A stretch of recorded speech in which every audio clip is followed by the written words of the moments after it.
No role plays, just real. Chris and Lorenzo share 4 decades of combined experience to help you become a more effective leader. We've never really, as a workforce, spent a lot of time on making sure we're developing good leaders. We'll be able to share stories, experience, mistakes, failures, successes. This is Hacking Your Leadership.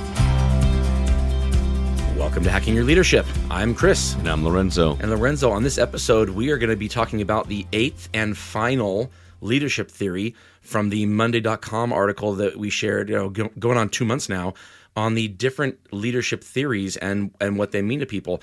This has been a really cool series to go through. I've learned a lot about these theories myself, and I've kind of done some other research on them to kind of figure out which ones, why certain ones resonate with me more than others, why I kind of gravitate more towards some than others. This last one here is one of those. It's cool because I think the environment that it's in really will play a part in whether or not a person can use this or whether they can work in this. And it might actually make people think, if this resonates with you, I might even be working for the wrong company. Maybe I need to change the kind of company I'm working for. And this final theory is called participative theory. In general, participative theory says that it's also called democratic leadership. It means that employees are playing an active role in decision-making at basically all levels. The leader's role is basically to collect the information, and they still get to make the final decisions, but there is a strong culture where all of the employees kind of feel like they've had a hand in the influencing of these decisions. And obviously, the larger an organization is, the harder it is to implement something like this, and the smaller it is, the easier it is. What are your thoughts about this one? I would agree. I think that it's almost this day and age, it's almost a commonality at like startups and things like that, like smaller, companies and organizations where a leader has direct access pretty consistently with a lot of people in the organization. Obviously, it states kind of in the article just around like organizations that are really high in innovation tend to have this type of style, which does make a lot of sense, again, because if you are, getting the ideas from people doing the work every day. So if you think about it from like, you think of like the movie about Facebook. Social Network. Right, yeah. And you think about those times when you've got programmers and developers, and they're extremely good at what they do, and they're highly knowledgeable, and they look at solving problems in creative ways, and they do these like hackathons and all these types of things. And that whole idea is that you're allowing people to immerse themselves in the work and to share their thoughts and ideas to find a solution. And I think that I like personally kind of this style of making sure that you're collecting insights from people, that you are talking to people about their ideas, that you are allowing that to shape strategies and things like that. Because I think that in the long term, people are much more open to and willing to execute strategies that they're a part of building themselves. Right. But if you were to be like a software engineer or programmer right out of college today, and you go work for Facebook, it's unlikely someone's going to say to you, all right, come up with the next cool thing to add to the site. It's going to be more like, okay, these are the things that we're working on. I need you to make code for this and this and this. And that makes sense, right? Like at some point, you can't just have 5,000 cooks in the kitchen, right? You have to be able to have a certain number of people that kind of make these decisions. And then there are people who have to execute those decisions. And if you find yourself being the kind of person who is really good at solving the problems from a theoretical standpoint, coming up with the solutions, then any time that you spend implementing the solve for the solution or creating the code yourself is almost wasted time for you. You need to be spending more time in solving the problems to begin with. So it does make sense that as organizations grow, that there's this lessens to some respect, but organizations who can keep at least this to be part of their culture as they grow, They tend to have higher employee engagement, of course, because as you said, when people are involved in creating the strategies that they have to execute, the buy-in on the execution at the highest level is always going to be higher. If you don't have that, then you have to rely on people finding passion and energy and engagement in executing someone else's strategy. And do those people exist? Absolutely they do. And if you can find them, then great, you won't have a problem here. But you don't have to even worry about that if the people who are the ones executing the strategy can see themselves doing it and then think, oh, that's the part of it that I made. This is the part of it that I came up with, and this part right here. Oh, my coworker sitting next to me at the next chair, they came up with this part of it. This kind of democratic style.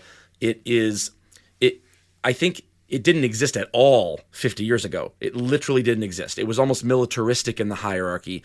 And as time has gone on, and as employees have shown that in order to be fully engaged, they need at least some of this in their work life, it's become imperative for leaders to figure out ways to implement it.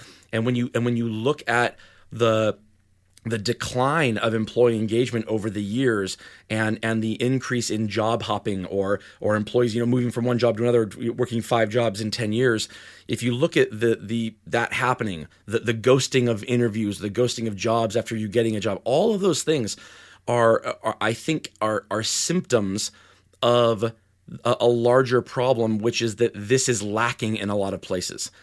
And when this isn't lacking, I think people are much more likely to hang longer or to give it a chance, give it a shot. I like this a lot, but again, it's almost utopian in some organizations. I don't know that it's necessarily possible everywhere. I agree, and I think that when you're a leader of leaders and you're thinking about building leadership teams, there's an element of this that is like really, really hard at scale, which is kind of why it brings up like it normally doesn't exist in larger companies because you have so many now layers of leaders throughout an organization, and maybe you've expanded and now you have different floors of an office and different headquarters across the world, and the things that keep people connected. Sometimes it can be really hard to have a good, realistic idea of what's going on as the company grows. But I think where companies and leaders figure this out, even in scale, is when they make sure that leaders on their team that are responsible for different areas of the business, that they have this element of making sure that they are an advocate for what their people are talking about, or that they are close to the work and engaging with their people, so that when they go into, obviously the room can't be 1 million people, but if the room is 10 people and each person there has spent the time to understand what's going on and talk to their people and know what is going well, what are the things they want to work on, what are the opportunities they're bringing up, then you represent them in the smaller room, but the larger meeting. I think that's something that is helpful in making sure. And I think we've talked a lot about this on the podcast. It's like if you've got a room full of leaders and they all have the same idea, or everybody's always in agreement, or nobody has a question, or everybody says like, "Yep, sounds good," and they just walk away. That those are tall tale signs that you may not have that connection with people. That you may not have leaders that are advocating for changes, for adjustments, for innovation. And there's a lot of reasons that could be happening, but those are things that I always feel I like when leaders have different opinions. I like when leaders come to the table with something like, well, my team or the team or, my people kind of have expressed this, or this is what I've heard. Like that type of dialogue, I think, is so very needed and healthy to make sure that that people's voices don't get lost, and that we're constantly looking for insights to help us have a better strategy. And to your point earlier, and when people are involved in that strategy, they are much more likely to put a lot more effort and passion behind getting it done. Right. And that's why I said earlier that if this is something that resonates strongly with you as a leader, but you don't see a lot of it in the organization you're at, it doesn't necessarily mean that your organization does something wrong. It could just mean that it's too big to do this. Or at least to do it to the level that you expect it or want it. But I think this is the default for people. Meaning, I think you say you like it when people come to the table with different ideas. You like it when people kind of push back a little bit in a healthy way to kind of hash out whatever's let the best ideas come to the top. I don't think that's something that you have to pull out of people. I think it's something that gets stamped out of people. That's where they start. And if when you have an organization, or if you were to walk into a room, or you find yourself in a room where you have a whole bunch of leaders and they're all doing the thing that you just said, they're all doing yep, sounds good, let's just go do it. And you don't have any pushback, you don't have any ideas coming to the surface. It doesn't mean that those people are incapable of doing that or that they don't want to do it. It means that the culture was set up to stamp that out of them because they used to be that way. That's what human beings' default is, and the culture was such that over time they realized that it was futile to do any of that. The last 8 times I did this, nothing came of it. I didn't feel like my ideas were heard. No one cared about what I had to say. So why would I waste my breath or my emotional capital trying to solve a problem that no one's going to listen to anyway? I'm at the best case scenario still going to just execute somebody else's strategy and do my job because I'm being paid to do it. That's the best case scenario. Worst case scenario is I'm gonna do my job just enough to not get fired, and I'm gonna execute somebody else's strategy at a mediocre level because I don't have any buy into it whatsoever, but I still have to get it done because it's my job, and I can't find myself able to leave or go somewhere else. So that's the worst case scenario. I think if you are finding yourself in this kind of situation, this is really difficult when it comes to multi-layer organizations with a lot of middle management, because if you are the person who is helping to create these strategies, if you're the person who has the ability to involve people who are under you or not, and you decide to go that route, that's great because you're actually coming up with strategy.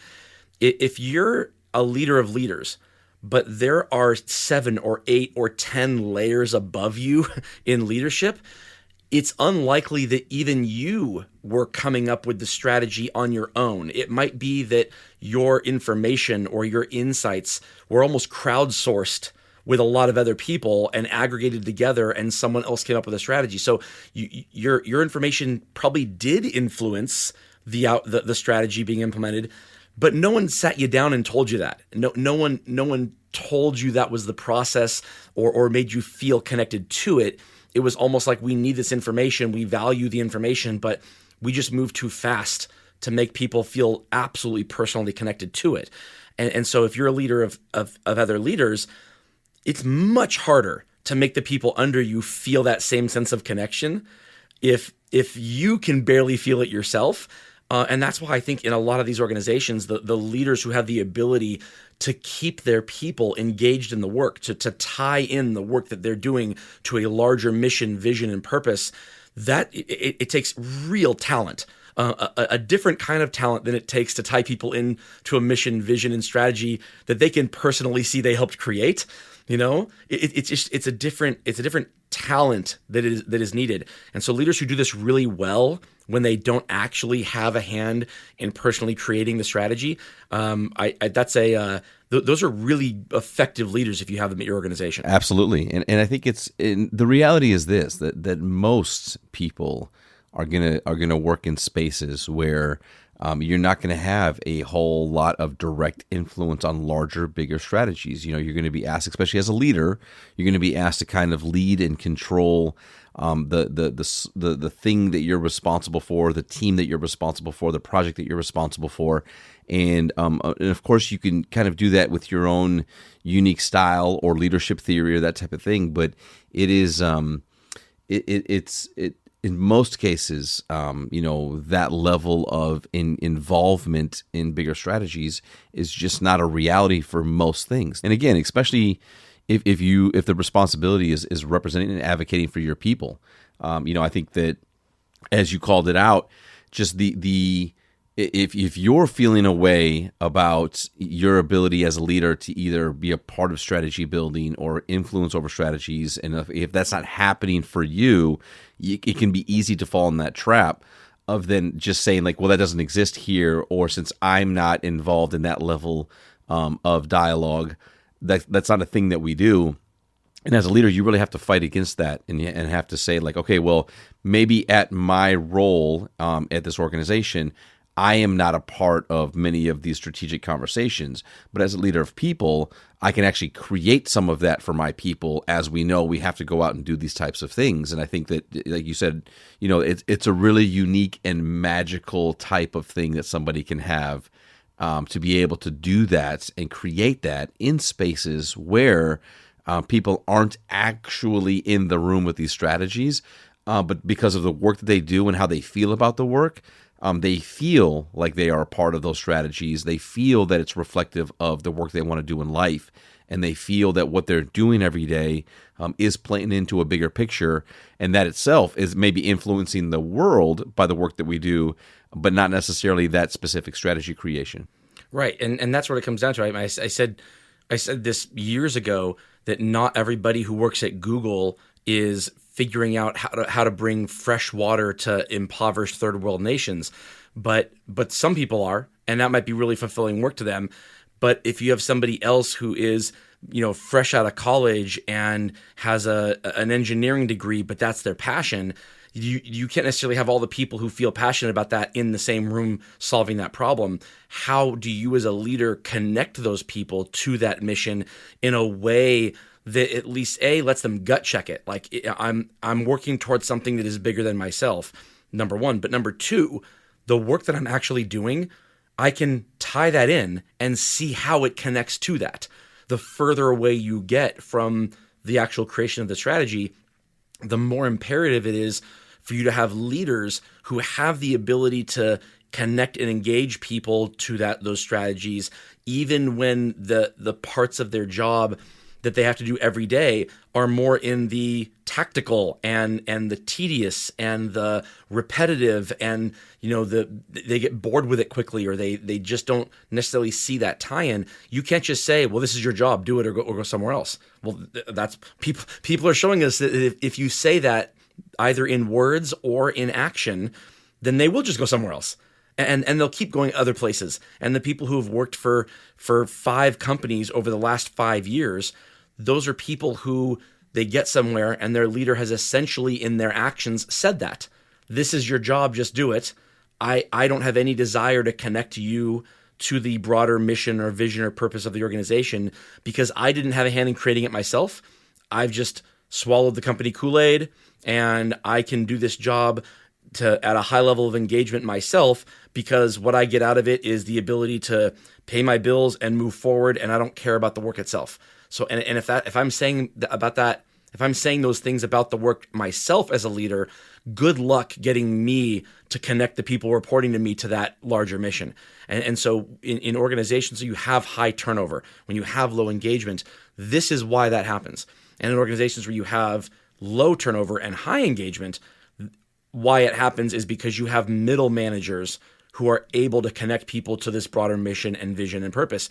And when it comes to this theory of leadership, participative theory of leadership, it becomes, as you have less of it in your organization, the talent that it takes to keep people engaged becomes much more necessary.